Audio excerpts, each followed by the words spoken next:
$22 million in crystal meth was seized in Manhattan. Security agents swoop into businesses in Manhattan early this morning. At 3:12 a.m., Canal Street in Lower Manhattan went silent for 6 seconds. Then, in an instant, the night exploded.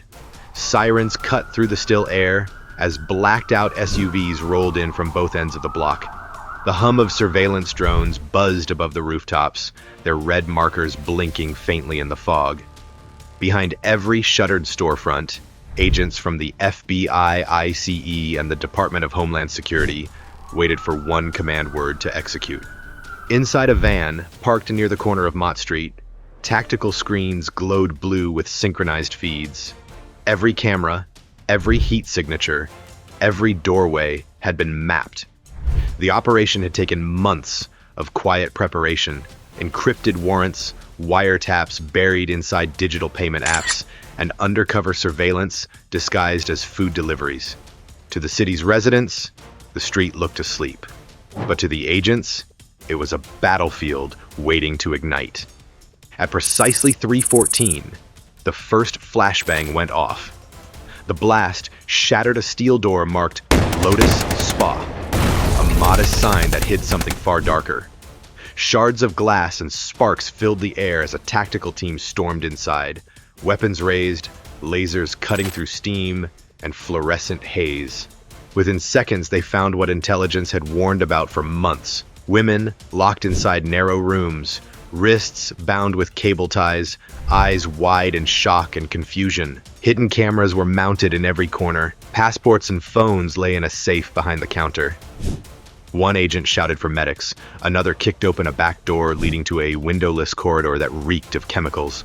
On the floor were dozens of sealed packages labeled as herbal oils, but inside they held fentanyl paste enough to kill thousands.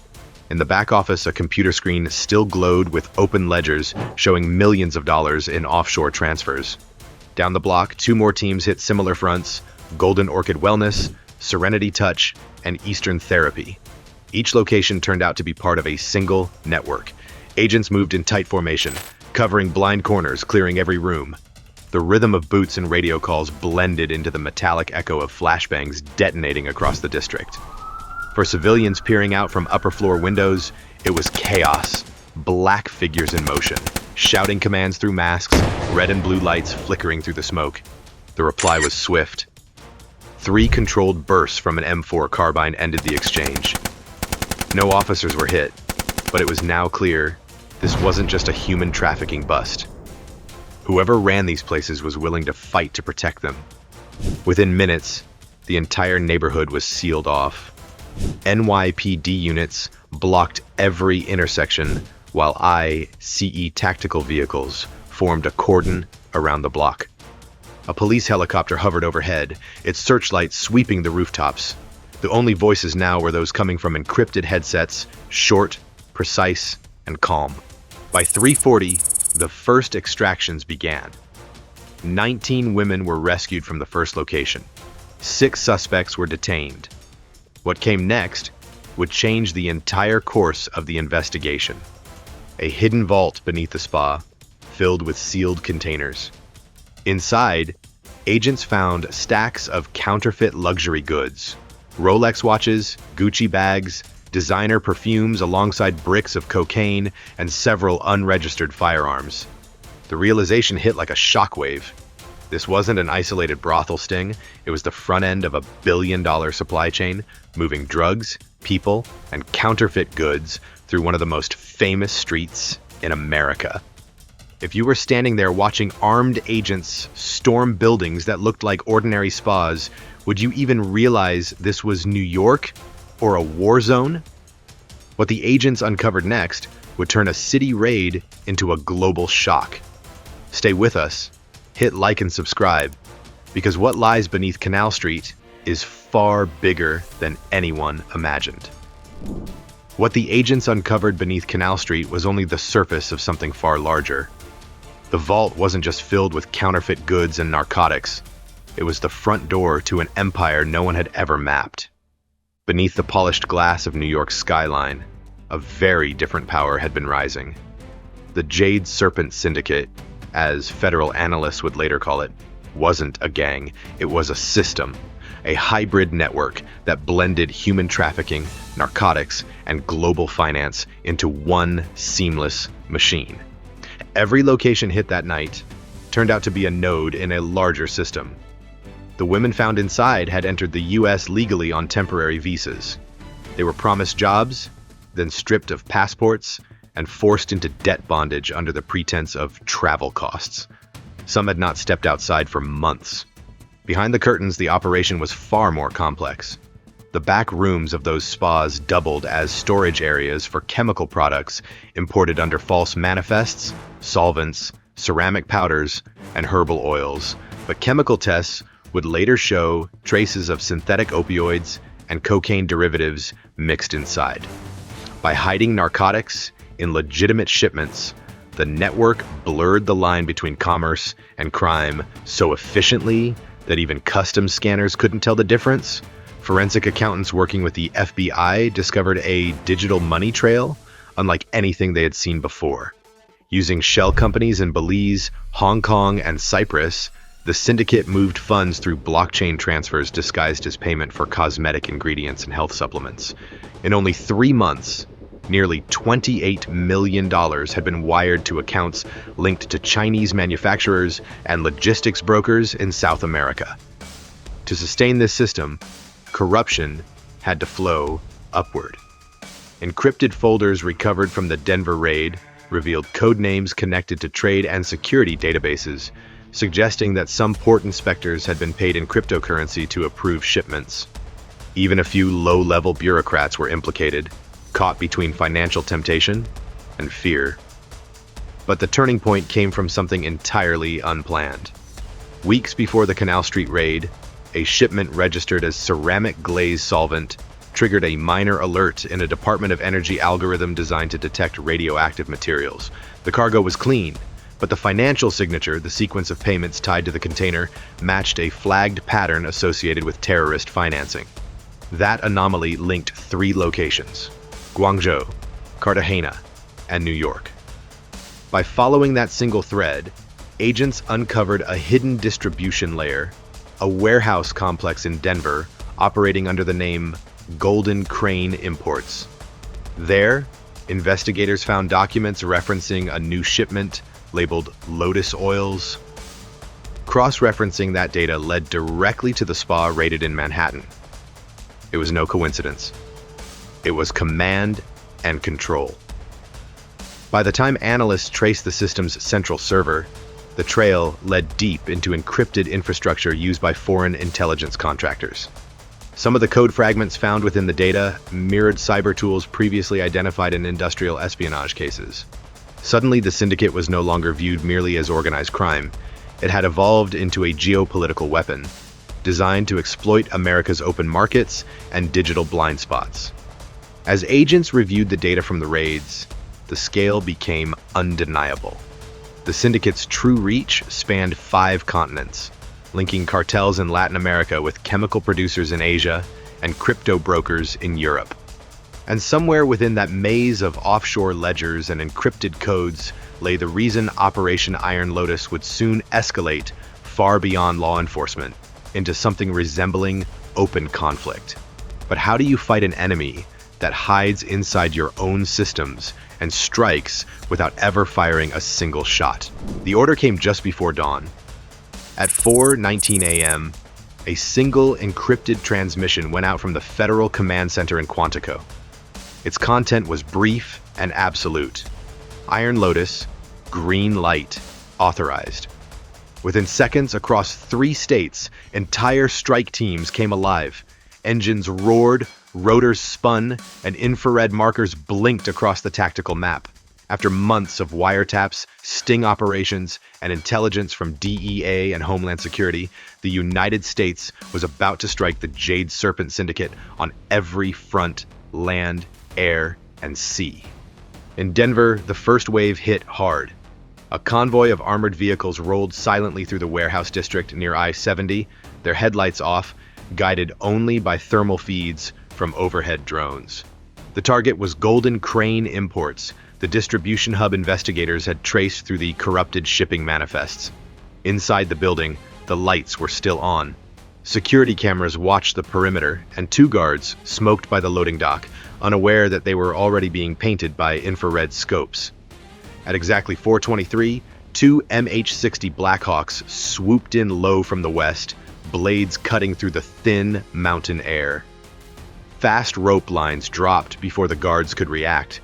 The first squad landed, breached the rear entrance, and detonated a flashbang that sent shockwaves across the street. Within seconds, the interior filled with shouted commands, the metallic clatter of boots, and the deep hum of night vision gear switching modes.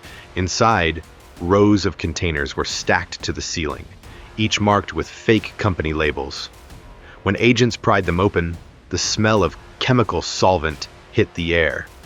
Beneath layers of plastic wrap were sealed packages of cocaine and fentanyl paste. One box, labeled ceramic oils, contained small glass vials tagged with radioactive warning symbols, suggesting chemical precursors used for synthetic drug production. On a nearby table sat 5 laptops connected to a private network. One was still logged in. Data began to stream out before analysts could cut the line. Evidence that the syndicate was remotely wiping its files, even as the raid unfolded. Then the alarms went off. From a side corridor, 3 men emerged firing submachine guns. Bullets tore through metal shelves, ricocheting into walls. Agents returned controlled fire, dropping one gunman instantly.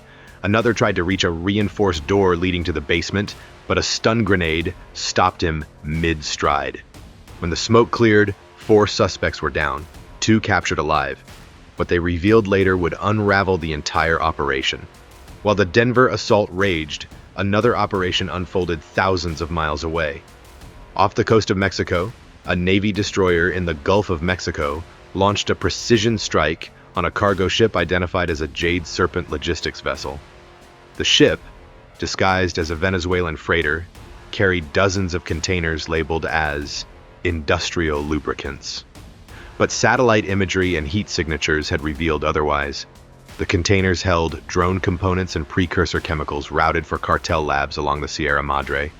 The strike began with a single P-8 Poseidon flying at 32,000 feet, relaying radar and electro-optical data to the task group below.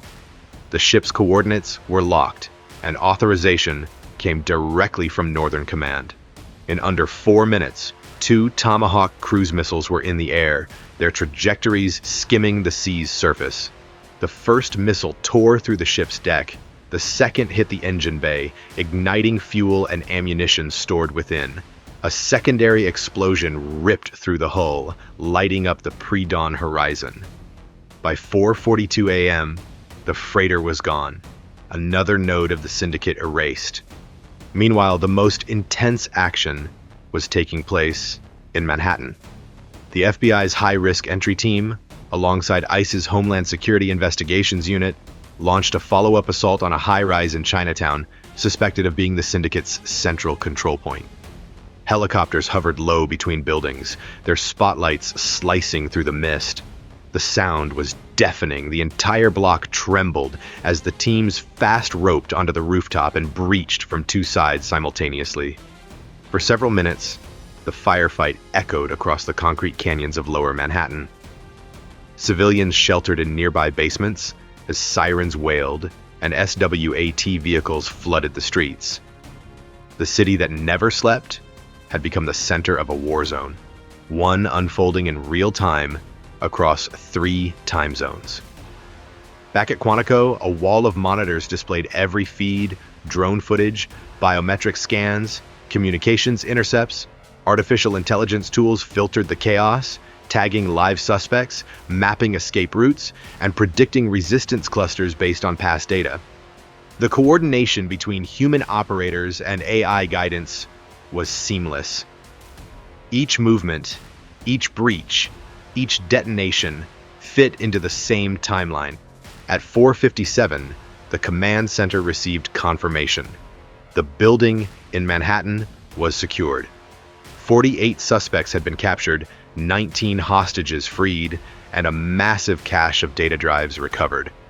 In the evidence room, technicians worked through the night, decrypting what was left of the syndicate's network.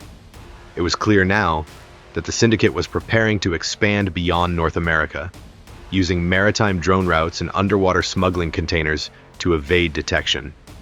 By 5:10 a.m., all active sites were under federal control. From Denver to New York, 73 drones had been intercepted, 29 confirmed targets destroyed, and total estimated losses inflicted on the network exceeded $2.8 billion. For the first time, America had executed a synchronized hybrid strike, blending FBI investigation, ICE enforcement, military precision, and digital warfare into one continuous campaign. What began as a raid on a massage parlor had evolved into a template for future conflicts: fast, data-driven, and borderless. If you were there, would you have seen it as a police raid or the first glimpse of a new kind of war? By sunrise, the smoke still lingered over the Hudson. Canal Street was cordoned off, its neon signs flickering above shattered glass and burned metal. Inside the FBI's mobile command post, analysts worked in silence, watching streams of encrypted data flow across the screens. Every seized phone, every hard drive, every server image from the night before was being decrypted and cataloged. What they were beginning to see wasn't just a crime scene, it was a blueprint for how modern trafficking networks operate under the cover of legitimate trade. In one recovered drive from the Manhattan site, investigators found customs forms that appeared genuine, stamped and cleared through multiple ports: Guangzhou, Veracruz, Rotterdam, and New York. Each bore the same seal of approval from different inspectors, all signed digitally by names that did not exist. These weren't forged documents. They were authorized through official systems, indicating the syndicate had penetrated the bureaucracy itself. Some of the digital keys used to approve those shipments matched certificates issued to U.S. subcontractors working in logistics for government supply chains. That realization changed everything. By 8:15 a.m., the operation shifted from physical seizure to digital containment. Homeland Security's Cyber Division took control of the servers, while the Treasury Department initiated an emergency freeze on all accounts connected to the identified wallets. The total amount frozen within the first 12 hours exceeded $312 million. But the intelligence was worth far more than the money. Embedded in the same data streams were communications logs that tied the syndicate's financial network to a cluster of offshore banks previously flagged in narcotics financing from Southeast Asia. In a secure briefing room, agents from FBI, ICE, and the Department of Defense gathered to connect the dots. The message was clear. This was not coincidence, but branding. The syndicate viewed itself as an empire. It was at this stage that federal analysts realized they weren't just dealing with criminals, but with strategists, people who understood logistics, encryption, and geopolitical leverage. Then came the breakthrough. During a data extraction session in Quantico, one of the decrypted emails contained a list of encrypted recipients tagged Lotus partners. Among them were 3 email addresses connected to foreign intelligence contractors operating under civilian covers. The Jade Serpent Syndicate might not be operating alone. It could be functioning as a private extension of state-backed intelligence networks using organized crime as a shield. Meanwhile, in the field, forensic teams continued to comb through evidence. Ballistics matched the seized firearms to weapons used in cartel conflicts in Sinaloa and Michoacan. Some serial numbers were partially filed off, but restoration revealed shipments originally sent to Venezuelan security units years earlier, now resurfacing in New York. The supply chain of violence had become circular, feeding itself through corruption and black market logistics. At noon, a closed-door press briefing was held at the Department of Justice. Officials described the raids as a coordinated federal success, highlighting the rescue of 19 victims and the dismantling of a $2.4 billion criminal enterprise. What the public didn't hear was that parts of the syndicate's digital infrastructure were still active overseas, shifting data in real time. Analysts could watch it, hundreds of automated transactions rerouting through servers in the Baltics and Southeast Asia, adapting like a living organism. As dusk fell over New York that same day, The evidence rooms were still full rows of sealed crates, confiscated laptops, and drives waiting to be processed. One agent walked past them, his uniform streaked with dust, eyes fixed on the floor. The adrenaline of the raid had faded, replaced by a deeper awareness. This was only the beginning, and as the last of the smoke lifted from Canal Street, the neon lights flickered back on, illuminating what felt less like a victory and more like a warning. The day after the raids, the city looked the same. The traffic lights blinked, the subways ran, and the tourists wandered through Chinatown, unaware that a war had just been fought beneath their feet. But inside federal agencies, the atmosphere had changed. The Jade Serpent Syndicate was gone from Canal Street, yet its shadow stretched far beyond it. Analysts now saw the operation for what it truly was, a glimpse into the new face of global conflict, where nations and criminal empires use the same tools, the same systems, and the same data streams. The chain of events was clear. It began with a single tip, a digital anomaly linking a shipment from Guangzhou to a spa in Manhattan.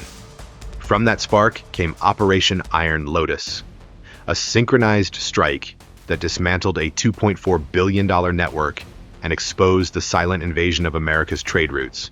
But the real victory wasn't in the arrests or the seizures. It was in what the operation revealed, that the lines separating crime, espionage, and economic warfare no longer existed. In the weeks that followed, the task force expanded. Military analysts from U.S. Cyber Command joined the investigation, while Treasury and Homeland Security worked to map the remaining financial web. Each transaction told a story, money moving from crypto wallets to logistics firms, from shell accounts to suppliers, from one anonymous signature to another. Every route looked different, yet every destination was the same. Power, disguised as profit. The deeper they looked, the clearer the pattern became. The syndicate wasn't just a criminal empire, it was an experiment, a prototype for how future adversaries might operate. Instead of tanks or missiles, they used servers, data couriers, and encrypted finance. They didn't need to cross borders, they became the borders, embedding themselves within legitimate systems until detection meant disruption of trade itself. For the agents who had lived through the operation, the memory remained sharp. The noise of flashbangs, the smell of chemical air, the faces of victims finally stepping into daylight. They had seen firsthand what the textbooks never taught, that war no longer needed uniforms, and victory no longer meant territory. It meant control of information, of movement, of trust. Because the battlefield has shifted from streets and oceans to networks and ledgers. The war on crime has become the war for information itself. And in this new kind of conflict, power belongs to whoever understands the code first. So as the lights of the city glow once more, one question lingers.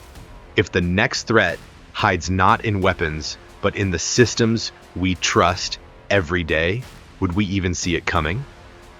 If you found this story worth uncovering, hit like and subscribe, because the next secret is only just beginning to surface.